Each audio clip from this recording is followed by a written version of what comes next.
नमस्ते dear student, बिंद biology classes में आप लोगों का स्वागत है। आज हम लोग इसी क्रम में जिस फाइलम्स के बारे में पढ़ने वाले हैं उस फाइलम का नाम है हेमिकॉर्डेटा। हम लोगों ने इससे पहले पढ़ा था कौन सा, इकाइनोडर्मेटा फाइलम्स, उससे पहले पढ़ा था मोलस्का फाइलम, उससे पहले हम लोगों ने पढ़ा था आर्थ्रोपोडा फाइलम। उसी क्रम में आज हम लोग पढ़ने वाले हैं कौन सा फाइलम, हेमिकॉर्डेटा। हेमिकॉर्डेटा जो है अंग्रेजी के दो वर्ड से मिलकर बना, एक तो है हेमी और दूसरा है कॉर्डेट। हेमी मीन्स होता हाफ, तो इनको हाफ कॉर्डेट भी कहा जाता है। देखेंगे हेमिकॉर्डेट, हेमी मीन्स क्या होता है हाफ, और कॉर्डेट मीन्स कॉर्डेट, तो इनको क्या कहा जाता है, हाफ कॉर्डेट कहा जाता है। हाफ कॉर्डेट कहने के पीछे का कारण है अभी हम लोग जानेंगे, क्योंकि पहले इनको कॉर्डेट फाइलम्स में रखा गया था, लेकिन बाद में पता चला कि इसमें जो नोटोकार्ड है वो एक्चुअली में नोटोकार्ड है नहीं, वो स्टोमोकार्ड है, और इस वजह से इनको कॉर्डेट फाइलम से निकाल करके एक सेपरेट फाइलम में रखा गया जिसका नाम था हेमिकॉर्डेट, मतलब आधे कार्डेट कह जाते हैं। देखेंगे old time it was placed under the phylum Chordata, पहले पुराने समय में इसको किस में रखा गया था, कॉर्डेटा में। But due to structure similar to notochord, क्यों रखा गया था, इस वजह से रखा गया था क्योंकि इसका जो स्टोमोकार्ड है उसका स्ट्रक्चर सिमिलर था एकदम नोटोकार्ड के जैसा, नोन एज स्टोमोकार्ड। क्या कहा जाता था, स्टोमोकार्ड कहा जाता था। But later it was found to different virgin, लेकिन बाद में पता चला कि स्टोमोकार्ड की वर्जिन और नोटोकार्ड की वर्जिन अलग अलग है। इस वजह से जो हेमिकॉर्डेट पहले सब फाइलम कार्डेट में आता था, इसको अलग करके एक अलग, मतलब इसको निकाल करके एक सेपरेट फाइलम बनाया गया जिसको बोलते हैं हेमिकॉर्डेट। हाँ, तो देखेंगे but later it was found to different virgin then notochord, hence it place under a separate phylum hemichordate. ठीक है, तो इसकी वर्जिन कैसी थी, नोटोकार्ड से अलग वर्जिन थी, इस वजह से इसको क्या किया गया, अलग फाइलम में रखा गया जिसको बोलते हैं हेमिकॉर्डेट। ठीक है, चलिए वर्जिन की बात कर लेते हैं। अगर वर्जिन की बात करें तो नोटोकार्ड जो होता है उसकी वर्जिन एंडोडर्मल होती है, वहीं स्टोमोकार्ड की बात करें तो इसकी वर्जिन एक्टोडर्मल होती है। हम लोग जानते हैं कि हम जो बॉडी होता है वो जर्म लेयर से डेवलप करता है, और जर्म लेयर 3 टाइप होती हैं। कुछ आर्गन्स एक्टोडर्म से बनते हैं, कुछ आर्गन्स मीजोडर्म से बनते हैं, कुछ आर्गन्स एंडोडर्म से बनते हैं। तो वर्जिन कितनी होती है, 3 लेयर्स होती है, जिनमें 3 लेयर की वर्जिन्स होती है, उनको बोलते हैं ट्रिप्लोब्लास्टिक एनिमल्स। ठीक है, चलिए तो इसमें देखेंगे जो नोटोकार्ड होता है किससे वर्जिनेट करता है, एंडोडर्म से, और वहीं स्टोमोकार्ड किससे वर्जिनेट करता है, एक्टोडर्म से। यहाँ पे डिसिमिलरिटी होने की वजह से हेमिकॉर्डेट को सब फाइलम कार्डेट से हटा करके एक सेपरेट फाइलम बनाया गया। ठीक है, चलिए अब बात करते हैं,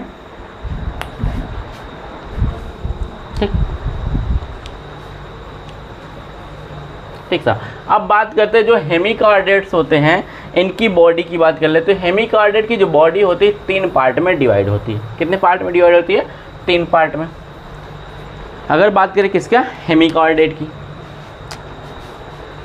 के बॉडी की बात करें तो इसकी जो बॉडी होती है 3 part, divided in body, divided in 3 part. कितने पार्ट में डिवाइड होती है, एक पार्ट को बोलते हैं प्रोबोसिस, क्या बोलते हैं, प्रोबोसिस। एक पार्ट को बोलते हैं कॉलर, और एक पार्ट को बोलते हैं ट्रंक। तो कहने का मतलब ये हुआ कि जो हेमिकॉर्डेट की बॉडी होती है ये 3 पार्ट में डिवाइड होती है, एक को बोलते हैं प्रोबोसिस, एक को बोलते हैं कॉलर, एक को बोलते हैं ट्रंक। चलो समझ लेंगे। 3 पार्ट में डिवाइड करने का मतलब हम लोग क्या करते हैं, ऐसे जनरली एक रफली स्ट्रक्चर से समझ लेते हैं। ठीक है, एक पार्ट मान लेते हैं ये है, दूसरा पार्ट ये है, और तीसरे पार्ट की बात करें तो तीसरा पार्ट सपोज दैट ये है। ठीक है, चलिए अब बात कर लेते हैं स्टोमोकार्ड। एक तो इसका स्पेशलाइज्ड स्ट्रक्चर कौन सा, स्टोमोकार्ड। तो स्टोमोकार्ड कहाँ पाया जाएगा भैया, ये मान लेते हैं कौन सा रीजन है, ये मान लेते हैं हम लोग प्रोबोसिस, ये प्रोबोसिस वाला पार्ट हो गया, और दूसरा पार्ट हम लोग मान लेते हैं कौन सा, कॉलर, और तीसरा पार्ट हम लोग मान लेते हैं ट्रंक। तो इम्पॉर्टेंट बात यह है कि जो प्रोबोसिस रीजन होता है, जो मतलब हेमिकॉर्डेट होते हैं, हेमिकॉर्डेट में जो स्टोमोकार्ड होता है वो पाया जाता है कहाँ पे, प्रोबोसिस रीजन में, जो सिमिलर होता है किसके जैसा, स्ट्रक्चर तो सिमिलर होता है नोटोकार्ड जैसा, बट वर्जिन डिसिमिलर होती है। ठीक है, तो ये क्या है भैया, स्टोमोकार्ड। और ये जो स्टोमोकार्ड है ये पाया कहाँ पे जाता है, प्रोबोसिस रीजन में पाया जाता है। किसके प्रोबोसिस रीजन में, हेमिकॉर्डेट का। तो हेमिकॉर्डेट की बॉडी 3 पार्ट में डिवाइड, प्रोबोसिस, कॉलर, ट्रंक और स्टोमोकार्ड कहाँ पाया जाता है? प्रोबोसिस। इसी प्रोबोसिस रीजन में ग्लैंड पाई जाती है जिसको बोलते हैं प्रोबोसिस ग्लैंड। क्या बोलते हैं? Proboscis gland. इसी में पाई जाती है प्रोबोसिस ग्लैंड। और ये जो प्रोबोसिस ग्लैंड होता है इसका एक काम होता है का एक्सक्रीशन में, हेल्प इन एक्सक्रीशन। कहाँ पे काम करती है? एक्सक्रीशन में। तो कहने का मतलब जो प्रोबोसिस रीजन होता है, प्रोबोसिस वाला पार्ट होता है, इसमें 2 चीज़ें पाई जाती हैं। एक तो स्टोमोकार्ड पाया जाता है जो एक सेपरेट फाइलम में इसको लेकर के जाता है, और दूसरा क्या होता है? प्रोबोसिस ग्लैंड होती है जो कहाँ पे वर्क करती है? एक्सक्रीशन की बात करें। अगर हम लोग बात करें बॉडी के पार्ट की तो हम लोग पढ़ते हैं आर्थ्रोपोडा होते हैं, इनकी भी बॉडी 3 पार्ट में डिवाइड होती है। मोलस्का भी जो होते हैं इनकी भी बॉडी 3 पार्ट में डिवाइड होती है। और अब हेमिकॉर्डेटा है, इनकी भी बॉडी 3 पार्ट में डिवाइड होती है। तो अगर हम लोग बात करें आर्थ्रोपोडा की, तो आर्थ्रोपोडा की बॉडी 3 पार्ट में डिवाइड थी। पहला पार्ट कौन सा? हेड। उसके बाद दूसरा पार्ट थोरैक्स, तीसरा कौन सा? एब्डोमेन। वहीं मोलस्का की बात करें तो मोलस्का की बॉडी भी 3 पार्ट में डिवाइड थी। एक पार्ट था हेड, दूसरा कौन सा? विसरल हम्प, तीसरा मस्कुलर फीट। अब बात कर ले हेमिकॉर्डेटा की, तो हेमिकॉर्डेटा की भी बॉडी 3 पार्ट में डिवाइड है। एक पार्ट है कौन? प्रोबोसिस, दूसरा कौन सा? कॉलर, तीसरा कौन सा? ट्रंक। तो देख लेते हैं एक स्लाइड में डिवीजन ऑफ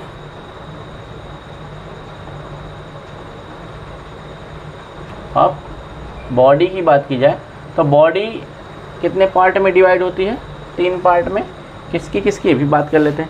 सबसे पहले फाइलम आर्थ्रोपोडा की बात करें। उसके बाद दूसरा जो फाइलम है वो है मोलस्का, जिसकी बॉडी भी 3 पार्ट में डिवाइड है। और तीसरा जो फाइलम है हेमिकॉर्डेटा, इसके मेंबर की बॉडी भी 3 पार्ट में डिवाइडेड होती है। ठीक है, चलिए आर्थ्रोपोडा की बात करें तो इसकी बॉडी कितने पार्ट में डिवाइड भैया? 3 पार्ट में, 3 पार्ट। नाम क्या क्या है? एक पार्ट है हेड, पहला कौन सा पार्ट आ जाता है? हेड। दूसरा पार्ट जो होता है उसको बोलते हैं थोरैक्स। क्या बोलते हैं? थोरैक्स।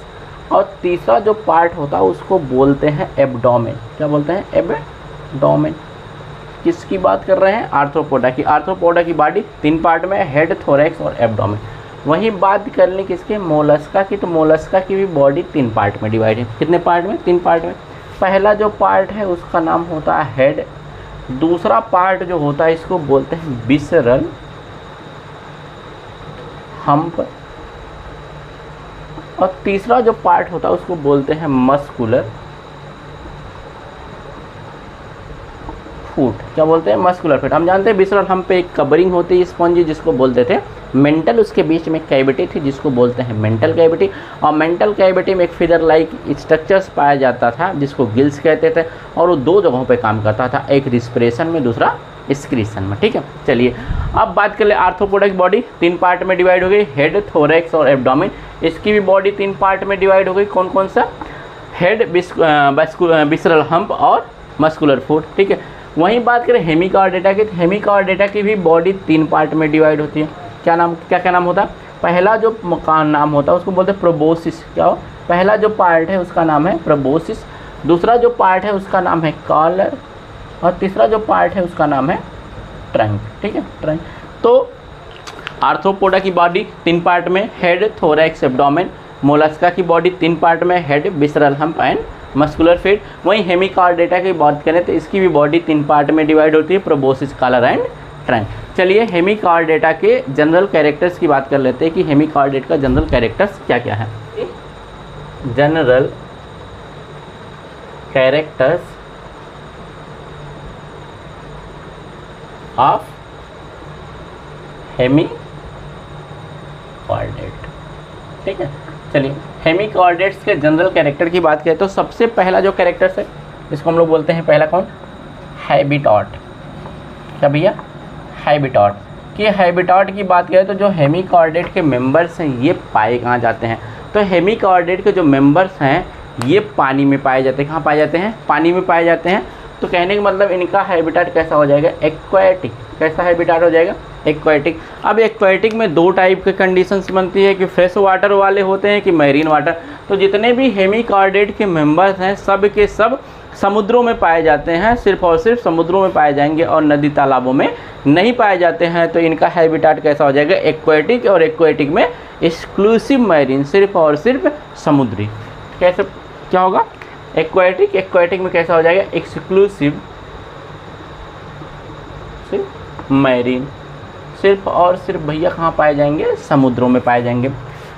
दूसरे कैरेक्टर्स की बात करें, जनरल कैरेक्टर्स का, तो level of organisation, level of organisation कि इनके बॉडी में किस टाइप का ऑर्गेनाइजेशन है। तो अगर इनके बॉडी की बात करें तो इनके बॉडी में organ system level of organisation कैसा है, organ system level of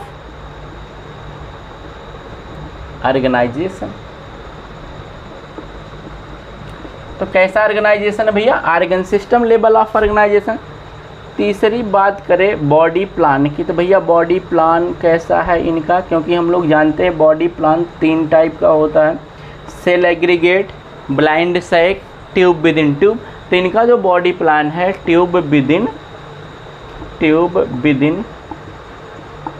tube, और हम लोग जानते हैं tube within tube body plan का कहने का मतलब होगा कि 2 ओपनिंग होगी, एक ओपनिंग को माउथ कहेंगे, दूसरी ओपनिंग को एनस कहेंगे, और जिसमें tube within tube body plan होता है उसका डाइजेस्टिव सिस्टम कंप्लीट टाइप का होता है। ठीक है, तो कहने का मतलब अभी हम लोग जो फिजियोलॉजी पढ़ेंगे तो वहाँ पे देखेंगे इसका डाइजेस्टिव सिस्टम कैसा होगा, कंप्लीट टाइप होगा। ठीक है, चलिए बॉडी प्लान के बाद अगला जो कैरेक्टर है जिसको हम लोग बोलते हैं जर्म लेयर, क्या बोलते हैं, जर्म लेयर।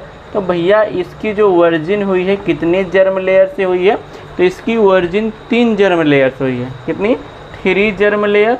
कौन कौन सी भैया, तो 3 जर्म लेयर में एक तो होता है एक्टोडर्म, क्या होता है, एक्टोडर्म। दूसरा क्या होता है, मेसोडर्म। ठीक है, तीसरा क्या होता है, एंडोडर्म।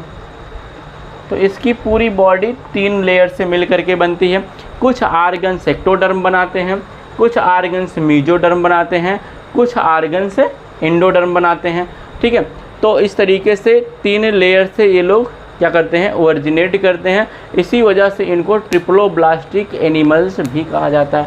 इनको क्या कहा जाएगा, ट्रिप्लोब्लास्टिक एनिमल्स, क्या कहा जाता है भैया, ट्रिप्लोब्लास्टिक एनिमल्स भी कहते हैं। ठीक है, तो इनकी वर्जिन 3 लेयर से होती है, इस वजह से इनको ट्रिप्लोब्लास्टिक एनिमल्स भी कहा जाता है।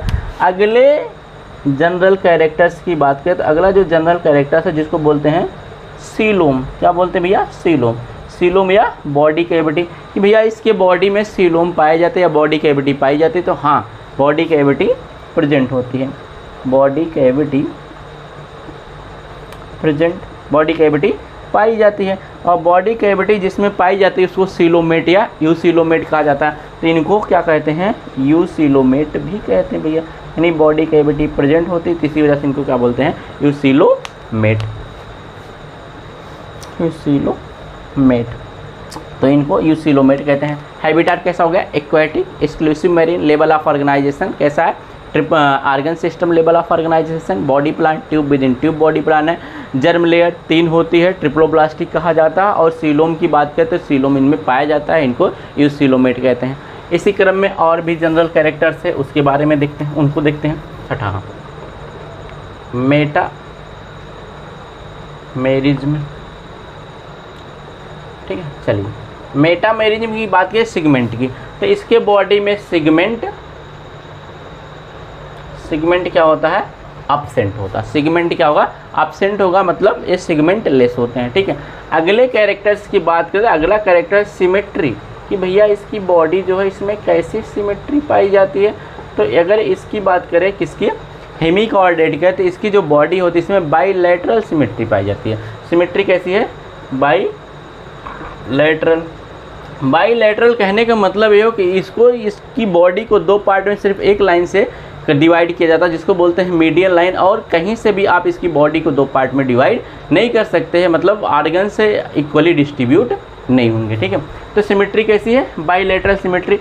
8वें की बात कर ले, 8वां जो कैरेक्टर जनरल कैरेक्टर जिसको बोलते हैं हम लोग नोटोकार्ड। तो नोटोकार्ड तो नहीं पाया जाता है। सबको पता है कि अगर नोटोकार्ड होता तो सब फाइलम कार्डेट में होता, लेकिन सब फाइलम कार्डेट में से इसको निकाल कर अलग किया गया। Have a similar structure of notochord, notochord के जैसा ही एक स्ट्रक्चर से पाया जाता है कार्ड, क्या कहा जाता है, कार्ड स्टोमोकार्ड, क्या कहा जाता है, स्टोमोकार्ड, कार्ड स्टोमोकार्ड। ठीक है, चलिए ठीक है। नोटोकार्ड नहीं पाया जाता, नोटोकार्ड के जैसा एक सिमिलर स्ट्रक्चर पाया जाता है जिसको स्टोमोकार्ड कहते हैं, क्योंकि दोनों की वर्जिन अलग अलग थी। अभी हम लोग पहले पढ़ करके आए। और ये जो स्टोमोकार्ड है प्रोबोसिस रीजन में पाया जाता है, और वर्जिन अलग अलग होने की वजह से इसको कार्ड डेटा से हटा करके, पहले सब फाइलम कार्ड डेटा में था, इसको हटा करके एक सेपरेट फाइलम कहाँ पे रखा गया, हेमिकॉर्डेटम। ठीक है, तो ये सब जनरल कैरेक्टर्स हो गए किसके, हेमिकॉर्डेट के। Habitat exclusive marine, germ layer कैसी है, 3 ट्रिप्लोब्लास्टिक, लेवल ऑफ ऑर्गेनाइजेशन में कौन सा है, organ system level of organisation. Body plan कैसा है, tube within tube. Symmetry कैसी है, बाइलेटरल सिमेट्री है। सीलोम पाया जाता है, यूसिलोमेट कहा जाता है। मेटामेरिज में सेगमेंट अब्सेंट होता है, नोटोकार्ड अब्सेंट होता है। नोटोकार्ड के जैसा एक स्ट्रक्चर पाया जाता है जिसको स्टोमोकार्ड कहते हैं। ठीक है, ये सब जनरल कैरेक्टर। चलिए अब फिजियोलॉजी की बात कर लेते हैं, किसकी, हेमिकॉर्डेट की। फिजियोलॉजी, ठीक है, चलिए भैया फिजियोलॉजी की बात की जाए, किसकी फिजियोलॉजी, हेमिकॉर्डेट। हम लोग पढ़ते हैं कि फिजियोलॉजी में किसको पढ़ते हैं, ऑर्गन सिस्टम को। किसको पढ़ते हैं, ऑर्गन सिस्टम, क्योंकि ऑर्गेनाइजेशन कैसा है इसका, organ system level of organisation. तो ऑर्गन सिस्टम को देखते हैं। तो पहला जो ऑर्गन सिस्टम है जिसको हम लोग बोलते हैं क्या, डाइजेस्टिव सिस्टम। क्या बोलते हैं, डाइजेस्टिव सिस्टम। तो भैया डाइजेस्टिव सिस्टम कैसा है, तो कंप्लीट डाइजेस्टिव सिस्टम है। कैसा है, complete digestive system, complete digestive system. Complete digestive system का कहने का मतलब ये हुआ कि इसमें माउथ और एनस दोनों पाया जाएगा। और हम लोग ये भी पढ़ते आए हैं कि जिसमें tube within tube body plan होगा उसका डाइजेस्टिव सिस्टम कंप्लीट टाइप का होगा। तो हेमिकॉर्डेट का जो ऑर्गेनाइजेशन यानी बॉडी प्लान है कैसा है, tube within tube type का, तो इसका डाइजेस्टिव सिस्टम कैसा होगा, कंप्लीट टाइप का। ठीक है, चलिए अगले फिजियोलॉजिकल कैरेक्टर की बात की जाए तो अगला जो फिजियोलॉजिकल कैरेक्टर जिसको हम लोग बोलते हैं रिस्पायरेटरी सिस्टम। रिस्पायरेटरी सिस्टम की बात करें तो भैया पाया जाता है कि नहीं, पाया जाता है, प्रेजेंट। क्या होता है, प्रेजेंट होता है। तो बात कर ले भैया, अगर रिस्पायरेटरी सिस्टम है तो रिस्पिरेशन भी तो यही कर रहा होगा। तो रिस्पिरेशन किसके द्वारा होगा, तो रिस्पिरेशन बाय गिल्स। किसके द्वारा होता है, गिल्स के द्वारा। गिल्स बोले तो गलफड़ों के, पानी में पाए जाते हैं तो किसके द्वारा रिस्पिरेशन करते हैं, गिल्स के द्वारा करते हैं, गलफड़ों के द्वारा करते हैं। अगले अगर हम लोग फिजियोलॉजिकल कैरेक्टर्स की बात करें तो अगला जो फिजियोलॉजिकल कैरेक्टर है वो है सर्कुलेटरी सिस्टम। कौन सा भैया, सर्कुलेटरी सिस्टम। सर्कुलेटरी सिस्टम की बात करें तो ये क्या करता है, सर्कुलेशन में हेल्प करता है। किसके सर्कुलेशन में, फ्लूइड के, न्यूट्रिएंट के और इन एक्सक्रीटरी बेस्ड प्रोडक्ट, इन सब का सर्कुलेशन करवाता है। किसके माध्यम से, ड्यू टू ए ब्लड, या जो भी इसका सर्कुलेटरी सिस्टम्स होता है तो ब्लड के माध्यम से क्या करता है, चीज़ों को सर्कुलेट करता है। और सर्कुलेटरी सिस्टम 2 टाइप का होता है, एक को बोलते हैं क्लोज सर्कुलेटरी सिस्टम, दूसरे को बोलते हैं ओपन सर्कुलेटरी सिस्टम।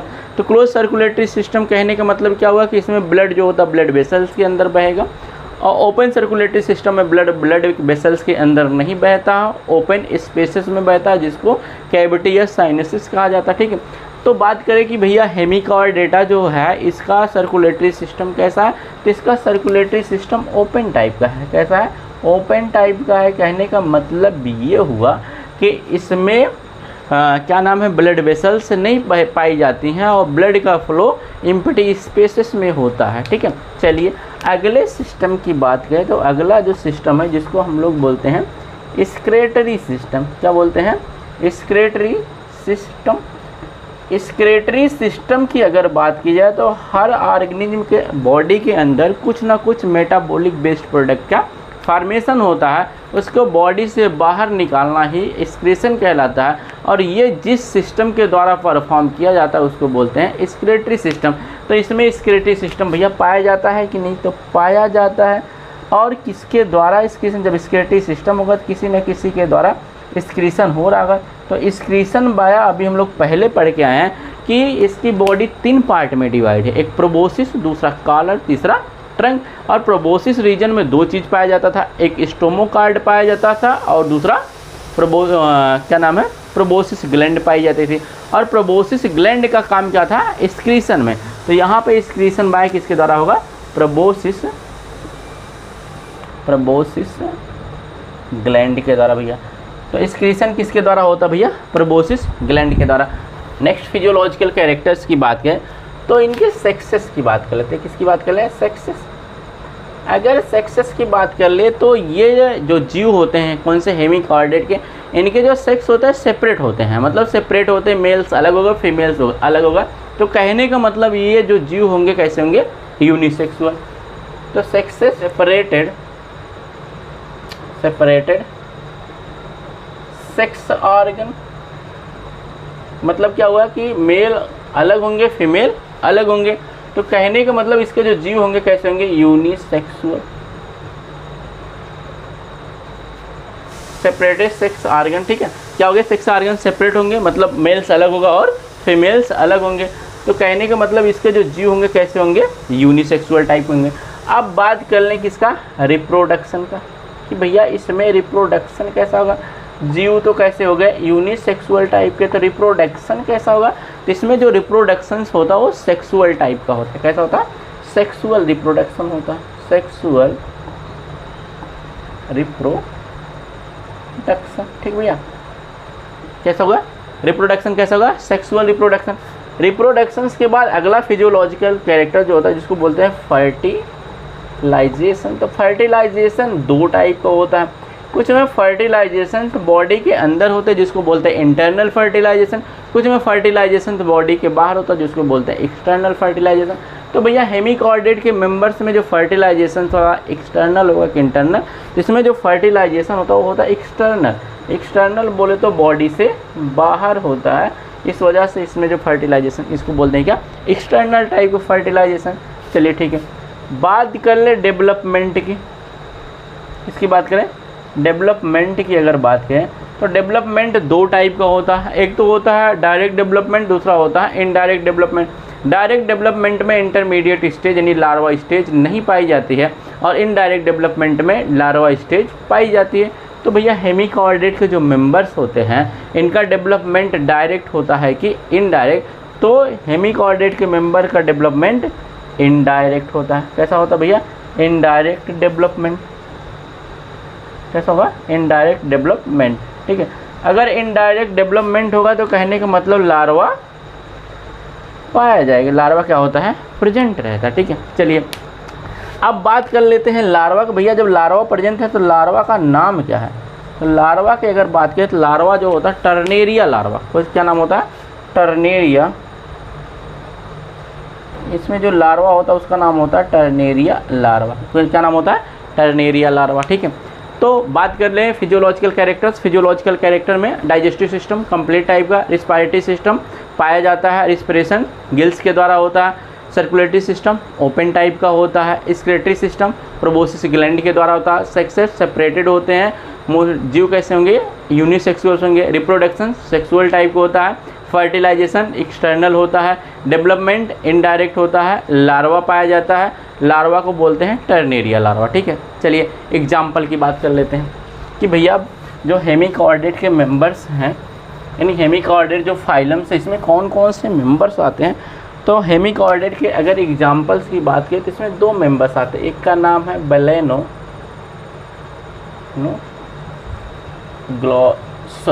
क्या नाम है? एक का नाम है ब्लेनोग्लॉसस और दूसरा जो होता है उसको बोलते हैं साइकोग्लॉसस। क्या बोलते हैं? साइकोग्लॉसस, ठीक है। इसके 2 मेंबर्स आते हैं, एक का नाम होता है ब्लेनोग्लॉसस और दूसरे का नाम होता है साइकोग्लॉसस, ठीक है। हम लोग क्या क्या पढ़ लिया? हेमिकॉर्डेट का, हेमिकॉर्डेट क्यों कहते हैं, हेमिकॉर्डेट को कार्डेटा से क्यों अलग किया गया, हेमिकॉर्डेटा के जनरल कैरेक्टर्स क्या होते हैं, हेमिकॉर्डेटा के फिजियोलॉजिकल कैरेक्टर्स क्या होते हैं और हेमिकॉर्डेटा की बॉडी कितने पार्ट में डिवाइड होती है। इसी के साथ थैंक यू बच्चों।